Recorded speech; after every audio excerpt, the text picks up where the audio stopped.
সিঁদুর অপারেশন নিখুঁতভাবে সাফল্যমণ্ডিত করেছে ভারতীয় সেনা। তাই ভারতীয় সেনার সিঁদুর অপারেশনের সাফল্যে উচ্ছ্বসিত হয়ে বুধবার সাধারণ মানুষের কপালে সিঁদুর পরিয়ে বিজয় উল্লাসে মাতলেন বিজেপির যুব মোর্চার নেতাকর্মীরা। এমনটাই ছবি নজরে এলো মালদা শহরের ফোয়ারা মোড়ে। এদিনের এই বিজয় উল্লাসে কর্মসূচি রূপায়ণে হাজির ছিলেন বিজেপির যুব মোর্চার নেতা শুভঙ্কর চম্পটি, বিশ্বজিৎ রায়, বিজেপির নেতা সন্তোষ রায় সহ অন্যান্যরা। তারা কাশ্মীরের পেহেলগাঁও জঙ্গি হামলার পরিপ্রেক্ষিতে ভারতীয় সেনা প্রসঘাত উচ্ছ্বসিত হয়ে ওঠেন। মঙ্গলবার মাঝরাতে পাকিস্তানের মাটিতে অবস্থিত একাধিক জঙ্গি ঘাঁটি ভারতীয় সেনাবাহিনী গুড়িয়ে দেওয়ায় সিঁদুর অপারেশন নিখুঁতভাবে সাফল্যমণ্ডিত করায় সাধারণ পথ চলতি মানুষের কপালে ও সিঁথিতে সিঁদুর দিয়ে সিঁদুর অপারেশনের বিজয় উল্লাসে মাতোয়ারা হন। এ বিষয়ে বিজেপির নেতা বিশ্বজিৎ রায় জানান, 26 জনকে নিহত 26 জনকে সেখানে ঘুরতে গিয়েছিল সন্ত্রাসবাদীরা, কাশ্মীরে হত্যা করেছিল।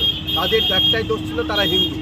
এবং সেদিন প্রধানমন্ত্রী তার পরের দিনই বিবৃতি দিয়েছিলেন যে তার যোগ্য জবাব পাকিস্তানকে দেওয়া হবে।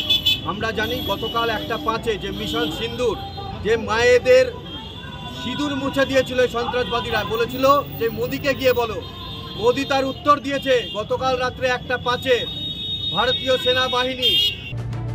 মালদা থেকে পরিতোষ সরকারের প্রতিবেদন, নিউজ টুডে।